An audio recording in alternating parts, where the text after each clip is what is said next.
exciting topic. I know one that has been stressing out the agents that I've talked to because there doesn't seem to be a ton of guidance on it. So today, what we're hoping to do is ease your minds a bit, let you know what your responsibilities or obligations are as an agent, what your sellers, your landlord's obligations are, and just we'll all get through it together. So before we get into the nitty gritty, I'd like to have Jeff unmute himself and join in here. And Jeff's going to give us a little bit of the background of how and why this law came to be. I mean, any of us who have worked in DC, obviously DC has the Tenant Opportunity to Purchase Act, TOPA. And if you've done work in Baltimore City has also had a version of TOPA for several years, but the state of Maryland as a whole hasn't. So Jeff, why don't you give us some background on how this came to be and why it's important? Okay, I'll try to do that. And after that nice introduction, my head is swollen enough that I think I'll just stop now while I'm ahead. But if anybody's familiar with DC, and if anybody's as old as I am, you'll remember that something happened the year before TOPA was enacted in DC, and that was the passage of the condominium law. At which point, everybody began tearing down all of the old apartment buildings and converting them to condos, and the end result a year later was DC's version of TOPA, which gave, was designed to preserve housing. So now we fast forward all the way to Maryland in this year, and what are we facing? I'll tell you that I was gently patting my son on the back as he and his wife tried to buy a property for over a year and couldn't because investors were basically running the prices up, and any type of first-time home buyer got priced out before the negotiating even started. I'm sure all of you have seen and experienced that. And I think that was the end result that caused first Baltimore City and then the state of Maryland to say, hey, guess what? We can create a right of first refusal for tenants, and that way it will give tenants the ability to maybe buy the house that they're living in. And that was the genesis of the law that you're looking at now. And that's why you'll see the two components that Heather is going to talk about later. But the bill itself kind of came at the very tail end. It was like an afterthought because the main focus of the legislature, I was one of the folks that went down to testify, and I got there bright and early in the morning, and I think somewhere around 4 o'clock in the afternoon, I finally was able to talk about this. Until that time, all of the testimony was taking place on other aspects that the governor was wanting to put into place that dealt with ways to get around some of the roadblocks to development, to a restructuring of the landlord-tenant laws that affected the security deposits, affected the rights of landlords to evict people. So needless to say, everybody and their brother wanted to talk. The only two people to testify about our particular iteration of the bill, the right of first refusal, was myself and the lobbyist for the Maryland National Association of Realtors, or the MAR, and that was it. And the people I really felt sorry for were all the other people about the other bills that finally were going to start talking when we left at about 5 o'clock. The bill, as I said, is designed to allow tenants an opportunity, and really it's aimed at all of the REITs that were buying up single-family homes for use as rental properties. Now, when those REITs go to sell their portfolios, they're going to have to give every single one of their tenants an exclusive negotiation period, or if a contract is presented, they've got to give them a right of first refusal. Now, where does that leave you? That leaves all of you kind of stuck, to be real blunt, because bureaucracy moves very slowly. this bill was enacted and the state literally had to ramp it up within about a 6-month time frame. They did come up with the forms. I think we can provide you with forms that were in the Maryland Register. The final forms that are available, you can't get your hands on because they're available through a portal, and that portal is something that only the landlords go into. So you're going to have to find ways to navigate around that, and I'm sure Heather will go into that in more detail. But we're hoping to revise some aspects of the bill in the current legislature so that it will make things a little bit easier. But between now and the end of October, it's going to be an interesting ride. And I think if you go to the website for the Tenant Landlord Affairs Department that was created, and you click on the department, you'll find that they're still in the hiring process for the people that are going to staff the department. So there's not a lot of guidance, and there could be some conflicting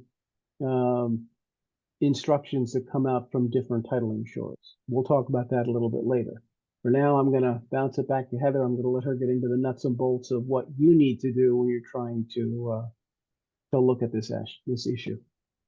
Fantastic. Jeff, thanks so much for that background and kind of the big picture as to the why and how this legislation came to be and what it's supposed to do. So first of all, we need to look at who does this apply to, right? So which of your sellers do you need to worry about with this? And it's a seller of a property that has one or more tenants or one or more rental units between 1 and 3 units, right?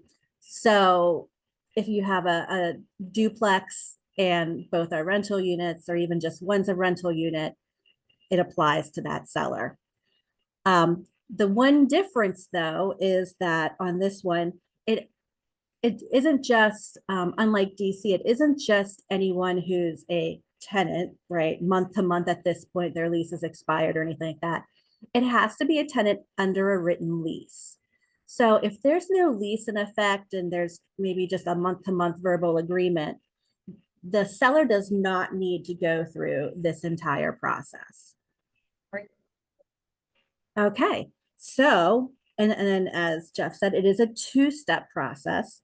The first step is, I would say, roughly 30 days prior to when you want to list the property.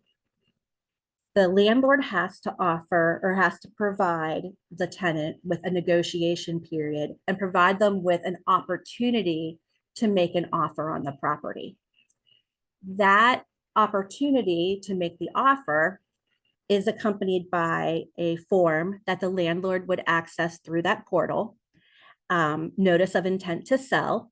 And on that form, the landlord would fill out a variety of property information about the tenant's lease and so forth. But importantly, from your perspective, the landlord has to fill in the proposed listing price so that the tenant knows what number they need to meet in order to have an offer prior to that property going on market that will satisfy the landlord and that the land will meet the statutory guidelines.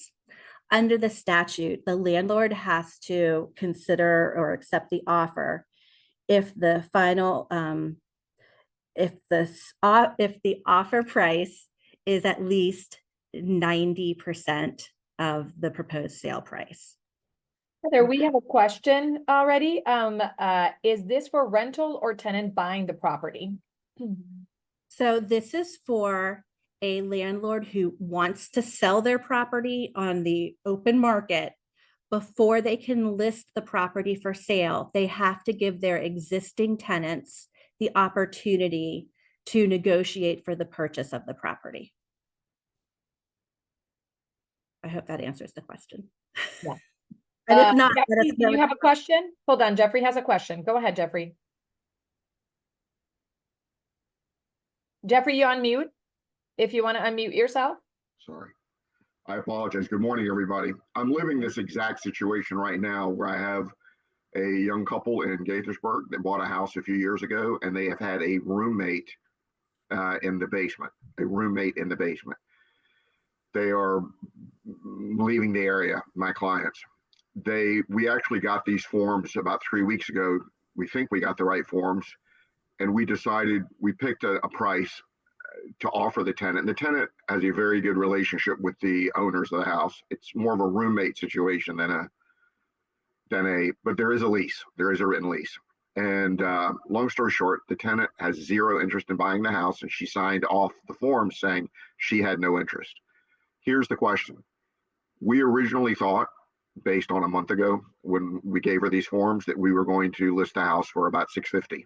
That was the plan. Now we think there have been some market changes in a couple of other places in the community. They're going to put downward pressure on the pricing, and we're probably going to do 600 instead of 650.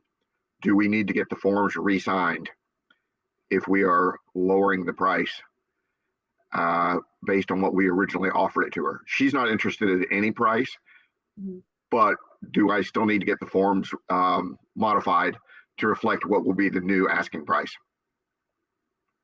I believe that you do. And Jeff, remind me, because I think we had this conversation last week. Remind me, is there a threshold in a pricing change, whether it is in the list price before a contract or an offer has come in from an outside third party, or after contract negotiations have started? Is there a threshold or a percentage of change that requires then disclosing or notifying? Offering. There is, it's 10%. 10%. And while you were doing that, I was very quickly pulling up my calculator, and it looks like your price change is 92% of the original price. So if you drop it to 600, you still should be okay and not have to reoffer it to the tenant. But if you get below 10%, you would have to reoffer it once again. Thank you. Thanks, Jeff. That's wonderful. So that also, go ahead, Jeff, if you can tell us the percentage again, so we can write it in here. It's below 10%. 10%. If the offer is less than 10%. If it goes up, you don't have to worry. But if it goes down, and your new purchase price is 90% or less, then you've got to turn around and say, hey, you have another crack at the contract. And I saw another question pop up. Yeah. That actually leads into one of the next things I was going to talk about here. Again, we're still in the pre-listing notice to the tenant of the intention to sell the property. And I saw a question pop up, can the tenant opt out? Basically, they can by signing or countersigning the notice of intent before that 30 days is up. And if they sign and acknowledge that they do not want to and are not interested in purchasing the property, then the time has expired for all intents and purposes, and you can go ahead and list that property. So I have a question for Jeffrey. Yeah. The forms you were talking about, are these forms that the landlord downloaded from the portal, or are these forms that somebody gave you? Downloaded from the portal. Okay, and then they uploaded those same forms back into the portal afterwards? I'm not sure. I need to find that out. I actually, my guess is my clients moved overseas for a job, and I don't honestly know if they uploaded them, but I would assume that would be a requirement of the program, is to have them uploaded back. It is, yeah. They've got to upload those forms back up into the portal. Okay, great. Thank you. And then what you may want to do is tell them to make screenshots of those forms as well, unless the portal gives them, some confirmation that it's received it. Great. All right. Thank you very much. And Sarah, if you want to share the hosting with me, I think now might be a good time for me to share my screen and show everyone what this portal looks like, at least what we can see of it as title professionals, real estate agents, and so forth. So do you want to make me the host, and I'll go ahead and, very good. Let me share my screen here. All right.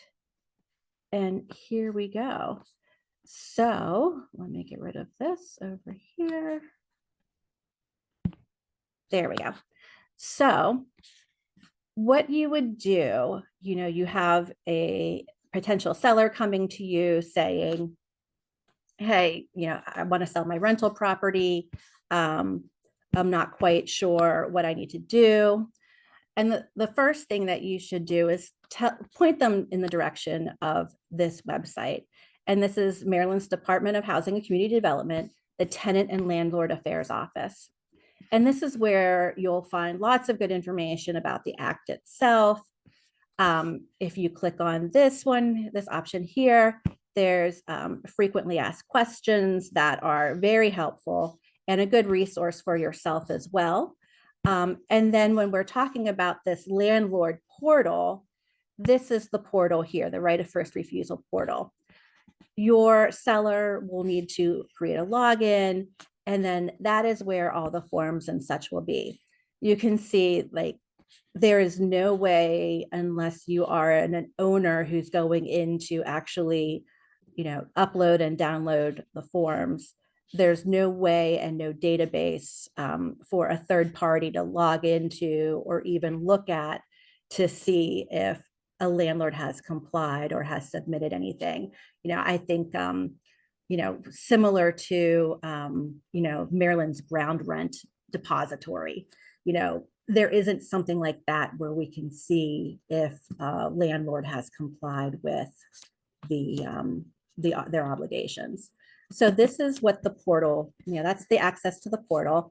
And then down below, there's, again, more information.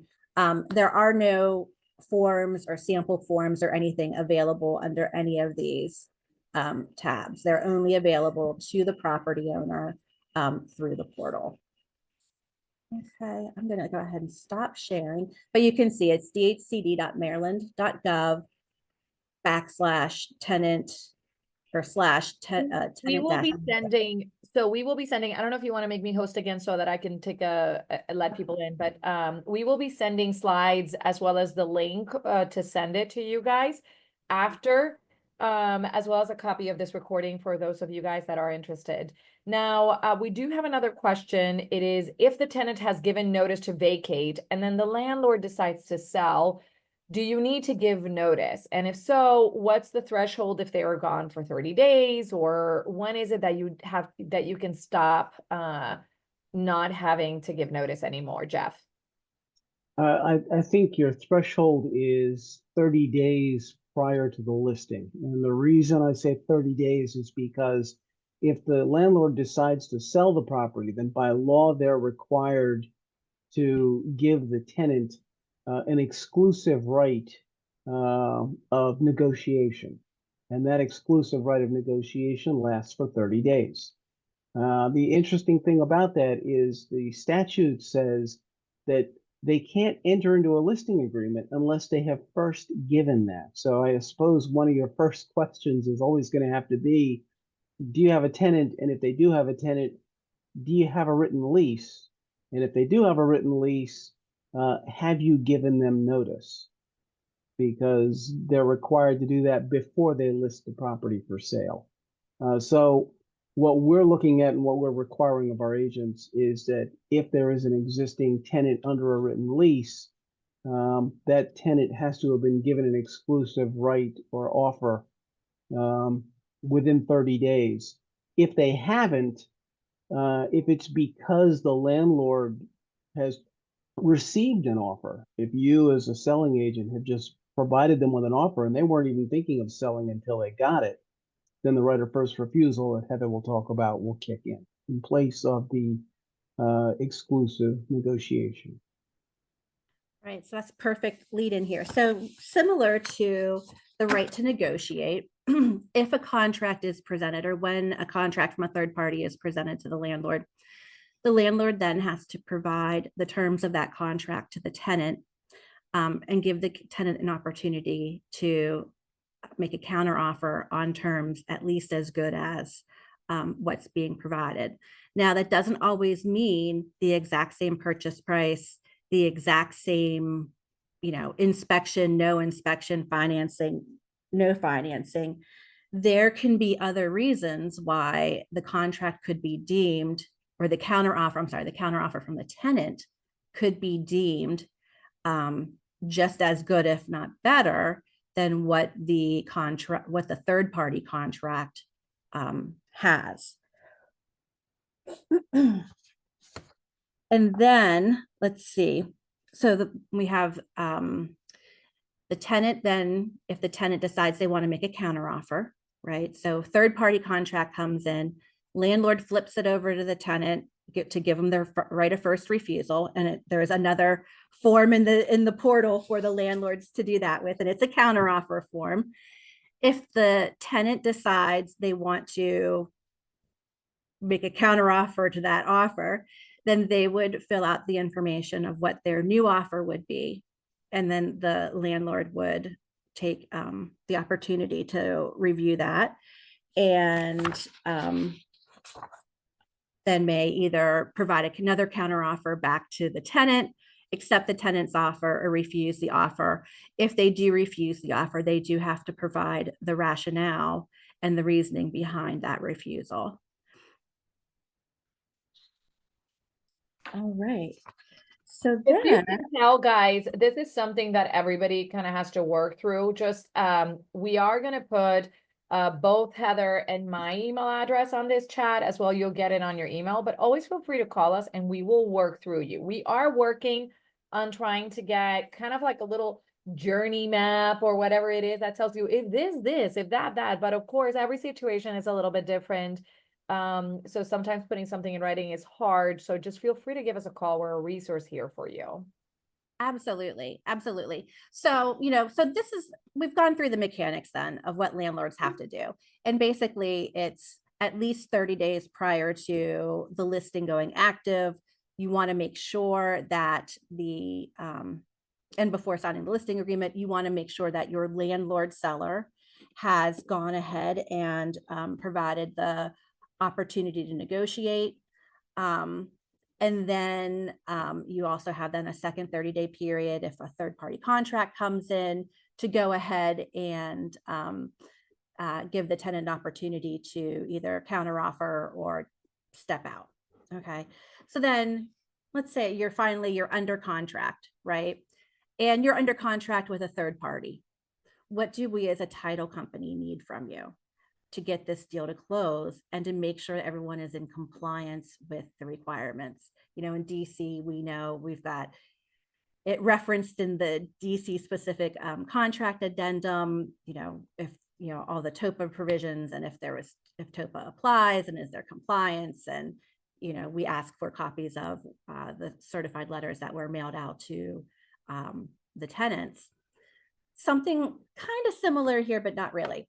We don't have any updated contract addendum to either the MAR contract or to the GCAR contract that explicitly deals with compliance with this Maryland TOPA. The closest is in the existing Montgomery County GCAR addendum. There's the box to check off of, is there a tenant currently in place? Right. That gives us as a title company some reassurance of, there was no tenant in place, so we don't even have to worry about Maryland TOPA. But if there is a tenant in place and it's being sold to a third party, then what we will need from your landlords, and again, we're going to put together a resource sheet for you on this, is as the title company, we'll need a copy of the written lease. Okay, that's in effect. A copy of the notice of intention to sell so that we know that there is compliance with that portion of it. So again, to Jeff's point earlier, while everything is going through the portal and we don't know, because we're not property owners, we don't know if there's a possibility of being able to once it's been uploaded and fully executed, if the seller has the opportunity to then re-download it and share it or what, that they should make copies of all of these documents or do screenshots if it's a database entry situation, so that those can then be provided to us, because we need to confirm that those have all been complied with. Then, of course, we'll need a copy of the contract, which we always need any. And then if there were any tenant counter offers going back and forth with regard to the contract terms, we would need evidence of those items, as well as the landlord's explanation of if a tenant counter offer was made and the counter offer was rejected. So we need all of these things in our file to protect ourselves and really to protect you guys as agents too, moving forward, that we have confirmed compliance with this law. And Jeff, I know we had So real more of a quick, Heather, we Sure. had a question. So as a reminder, somebody asked, hey, do you have to file papers with the state like you have to do with DC or even with the tenant via certified mail? And the answer is the landlord has to do it through the website. This is the quirky part about this law, is that it's not like DC where you can show that you did everything that you needed to do. This is one of those things where you have to protect yourself, and the onus of showing that you did what you were supposed to do is on you. So make sure that your client is sending you a screenshot of when they uploaded, that they got a confirmation number, all of those things, just to protect yourself. Correct. And, the items I just talked about that we would require, you may hear different things from different title companies. Other title companies may require more documentation. They might require less documentation. It really is kind of the Wild West right now as it comes to Maryland entering the world of TOPA, as it relates to, what we need to document the risk and make sure that there's any compliance. I see a question popping up about difficulty with the portal. And is there anyone else? I would suggest then reaching out to that landlord or that owner should reach out to the Office of Tenant and Landlord Affairs directly and let them know that they're having difficulty with it. There's no alternative way right now that's been posted, so you have got to make sure you call and and that the landlord gets some sort of directive from them. And call quickly, because the Office of Tenant Landlord Affairs has the enormous staff of 3 people. And that's if they've actually hired all 3 of them.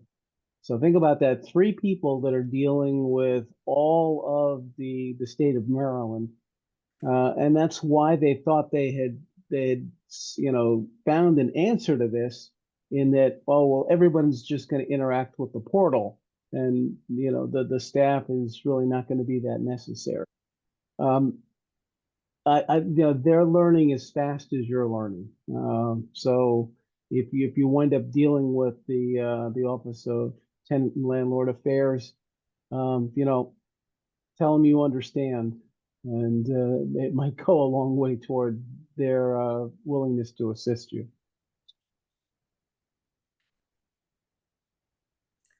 Great, thanks, Jeff. Sorry, Heather, we have one more question. Maybe for Jeff. Are there any stipulations around the terms? If a tenant offers to purchase at $470,000 and the property is projected to list at $500,000, but they have $1,000 earnest money deposit and a 90-day closing, does the landlord have to accept? The landlord has to accept only if the tenant meets, and this is a quirk in the law that we are looking to fix in the next legislative session. The law says that when the tenant responds, as long as the tenant matches the price of the landlord must accept the tenant's counteroffer. Now, I think that any court is probably going to wind up saying, as long as the material terms, and that's what we're trying to get it changed to. As long as the material terms are the same, it's there. But right now, it's as long as the price. So the tenant can come back and counter with a lower price. The landlord can say, thank you, but no thank you. I'm not accepting your reduction in the price. The only time the landlord is required to take it is if the tenant comes back and has met the price. Perfect. So Jade, no, they wouldn't have to in this particular case. Thank you, Jeff. Mm-hmm. And Jeff, while we have you on the screen here, why don't you let everyone know a little bit about what type of onus is going to be on the listing agent in all of this? Even though the listing agents, don't have access to the portals, are working, doing their best to make sure that their sellers are in compliance.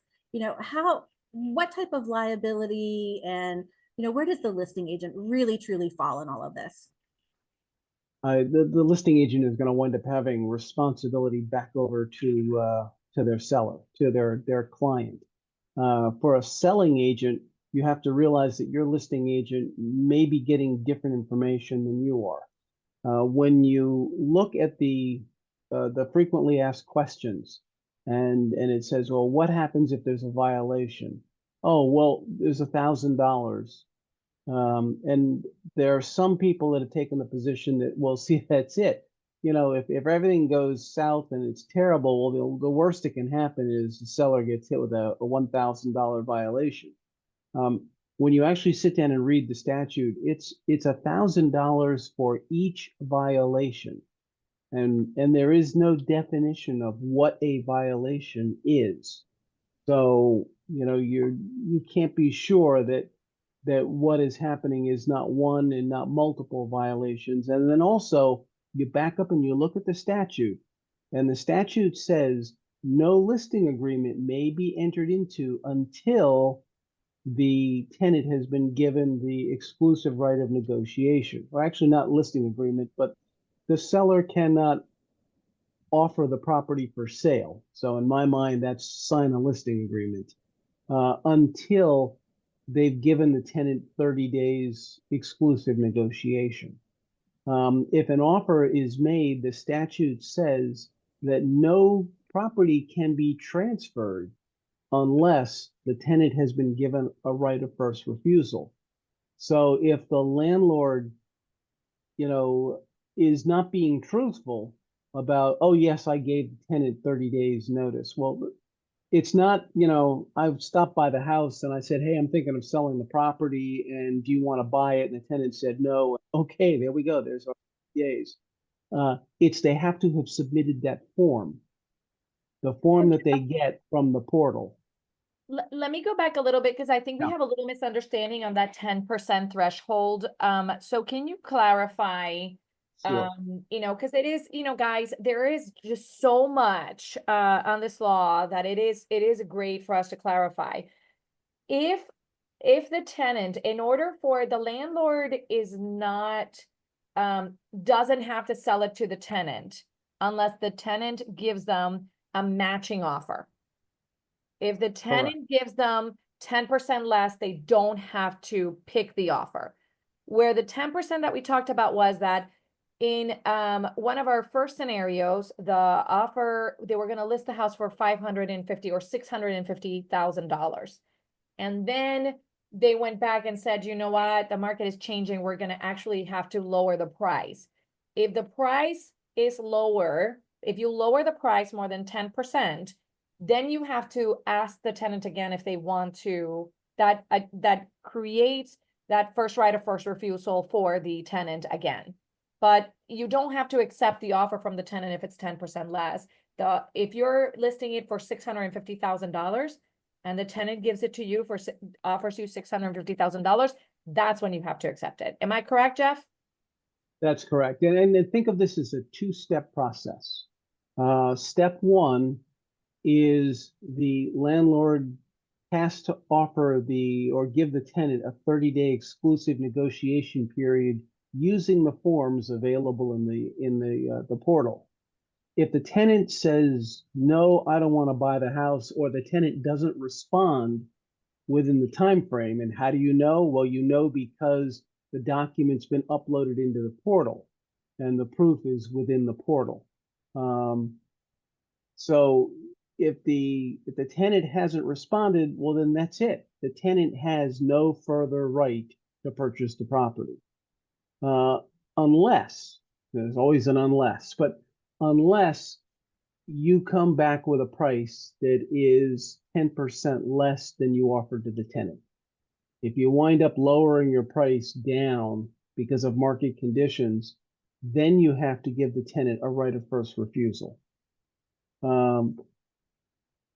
Also, because I said a two-step process. The second step is if you're offering it for less than you initially offered it, then you've got to give a right of first refusal. Or if you've never offered the property to the tenant, but you just got a contract out of the blue and you decided, okay, let's strike while the iron's hot, then you have to give the tenant a right of first refusal.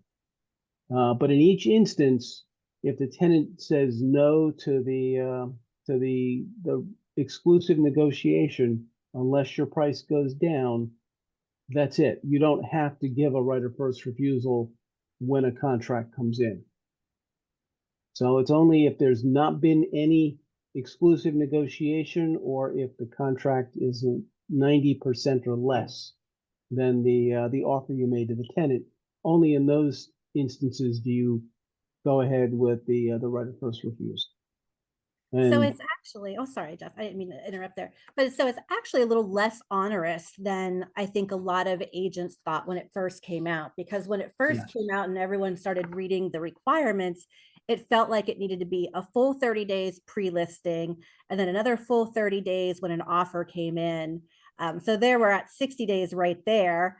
And then, if there was any other negotiation. So here, depending on how the tenant responds, it could be 2 days or it could be 30 days plus whatever happens with the pricing. So it isn't quite as onerous as it seemed at first. So that's good but news. what they do need to do and what you need to do is you need to protect yourself as the agent by saying, I need copies of the forms. I need the copy of the written lease. And that way you get those items. Ask a listing agent, do you have a copy of the written lease?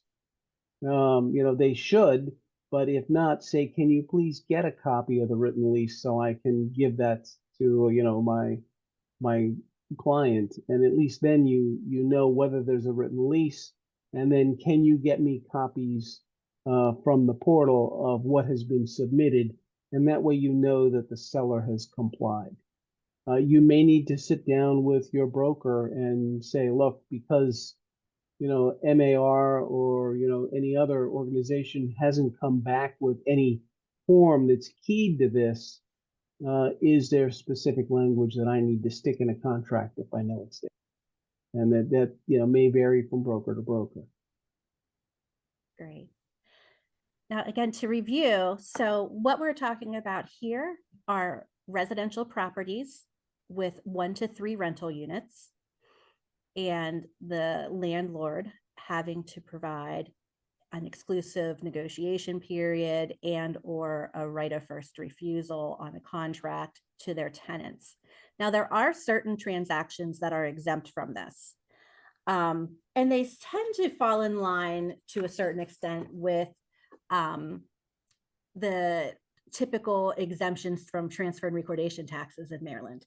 So the types of transactions that would be exempt and not have to provide the tenant with any exclusive negotiation period or right of first refusal are things like the close family member, mom to son, siblings, grandparents and grandchildren. Transfer from an individual into a wholly owned LLC. That's not subject to transfers from individuals into their trust. You don't have to turn around and give your tenants a right of first refusal. If it's a tax sale or a divorce, again, those sales can just go through. They're not required to have any kind of negotiation period. And similarly, if it's an estate transfer, the estate, and I know we've been seeing a lot of estate transfers lately. If it's an estate transfer, the PR of the estate does not have to go through the whole exclusive offer period and right of first refusal with the existing tenants. All right. Well, why don't we see, we have about 15 minutes left. That's awesome. And also, sorry, Heather, I wanted to remind people. So, right now, especially when it comes to the market that we're in, you guys, This showcases even more value for realtors that are understanding how these things work. So we will be sending you guys materials. We'll send a copy of or a link for the recorded message. It's also going to be in our newsletter. We put out newsletters every month, but these are materials for you guys to use. Like if I were a realtor, take out that question and answer and do videos around it. Because people will want to come to you as the expert on how do I maneuver this? When do I have to go to the tenant? When do I not have to go to the tenant? And then you don't have to be alone. At Titan Title, we are here to be your dream team. Jeff is part of our dream team. And just call us and we'll help you and your landlord walk through this to make sure that you're not getting into any issues that could stop your closing or get you sued. As Jeff said, the scary part about getting sued by a government entity is the fact that number one, they have no statute of limitation. So 10 years from now, you can go ahead and come back and say, oh my gosh, you know, I'm looking at stuff now 10 years from now and I'm suing you and God knows what these, you know, instances mean. So it's always better to be safe than sorry. Both Heather and I are here as a resource for you guys. And if we don't know, we have Jeff who we can access, who is one of our wonderful underwriting counsels for Westcore, whom we adore.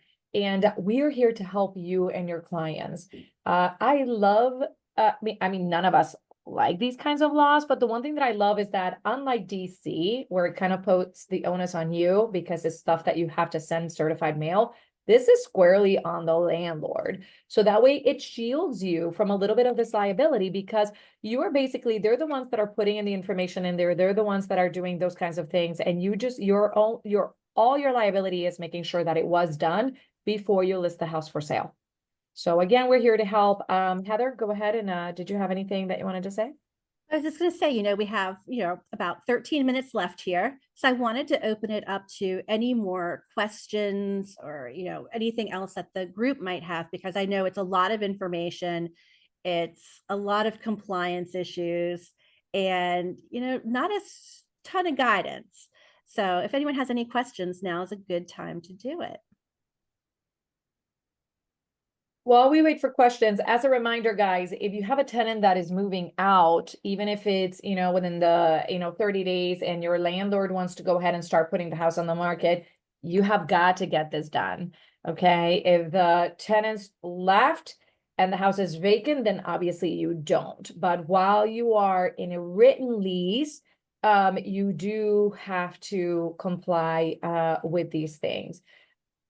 As a second reminder, the 10% that we were talking about is what the threshold is to re-give that tenant the right to negotiate for the house. It doesn't mean that the landlord has to accept it, but it just means that if you have the house on the market and you and your clients decided that you were going to lower the price of the house, if you're lowering it for more than 10%, then you must go back to the tenant and give them a right of first refusal in order to, in order to be compliant with the law.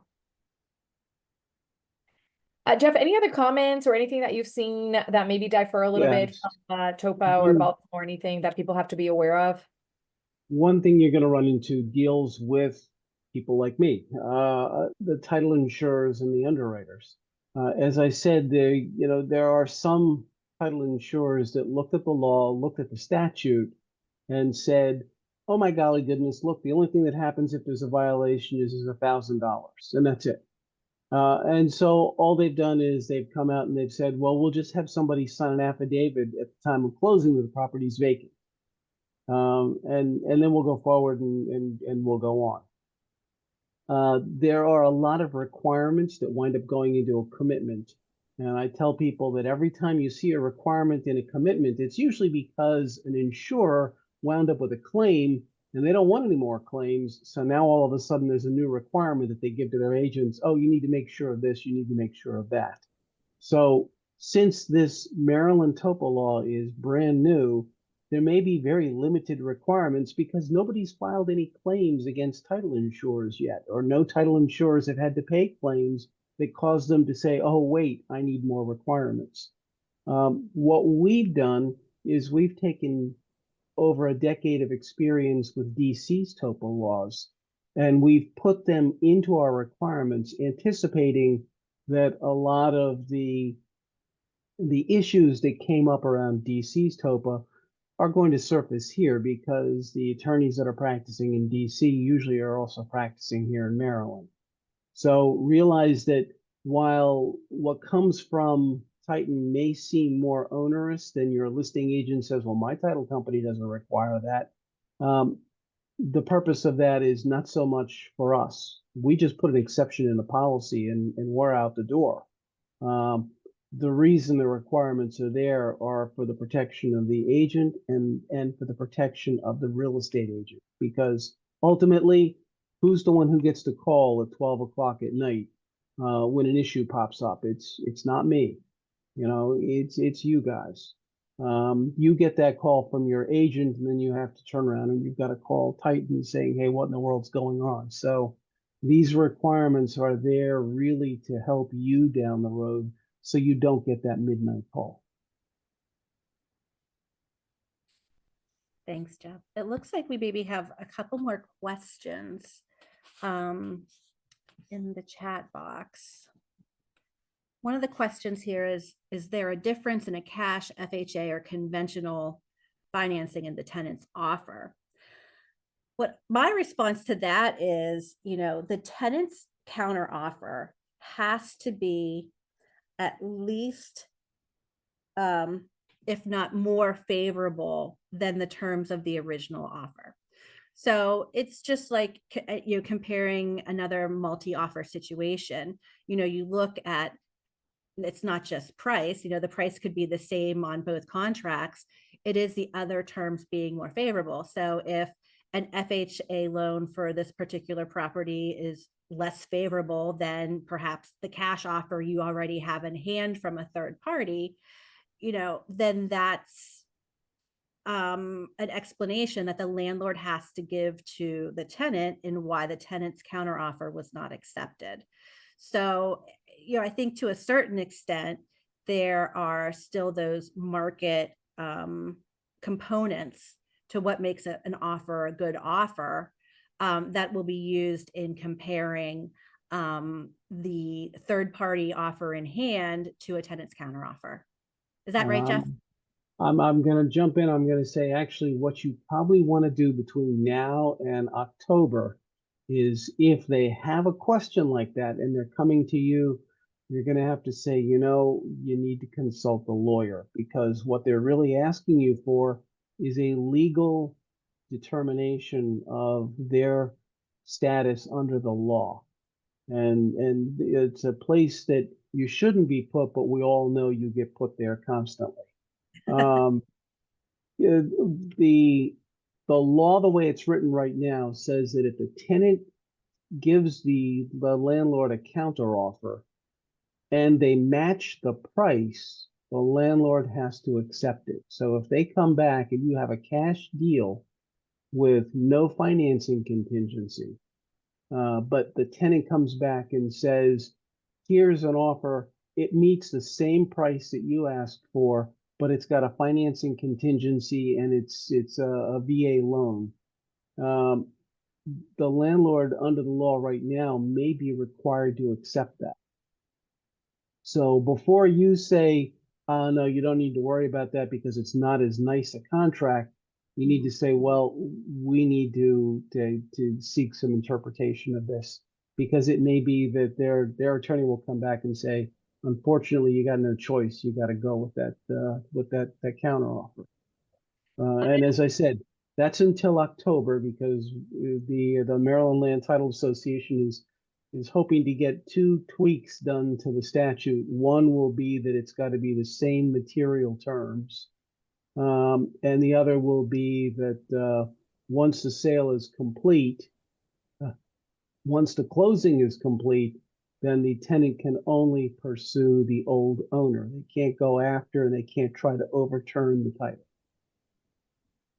And that's just what a I was gonna prime say is- example of how this legislative interpretation can go. Because when I read it, I was like, oh, you know, it's the whole package. And I think I might be projecting to what the new legislation will hopefully look like at the end, by next October. That's So, it. It's and that's all because this was done at the 11th hour. And I think I mentioned to Heather the other day, Baltimore City came out with its law first. Baltimore City is what I kind of termed a TOPA light because it was nowhere near as complex as DC's law has been. Well, the Maryland law is kind of like Baltimore light. So it's much more scaled down than DC's. It's not as comprehensive, but there are ambiguities that are there because of the speed with which they tried to put it together. And we're hoping to correct that. thank you. We have another question here about if the tenant leaves earlier than the lease termination date, what then is the obligation to offer the tenant the exclusive negotiation period or a right of first refusal, depending on what's happened with the property? I'd say get a release of lease, get a termination of lease, because if you go back to the tenant and say, well, okay, you can leave and I'm not going to come after you for the rent, but here, sign this termination of lease, then the property is no longer under a written lease and you don't have to offer it to the tenant. That's great advice. And for anyone out there who needs just general landlord tenant or has just general landlord tenant questions, that was a very big part of my legal career, particularly the first 5 to 10 years. So if there are ever any questions about or situations you want to run by me, I'm always happy to help with Maryland landlord tenant in particular. Go back to my roots. Heather, I'll be calling you in a few minutes. I love nothing more than to talk about lease provisions, commercial, residential, whatever it is. I'm your girl. Guys, and that's the thing. I want to end the class with a couple of things. So number one, always call us. Let's discuss. As you saw here in class, Heather, Jeff, and I have a slight, different perspective as to what the same offer would be. The fact is that I always look at things like that.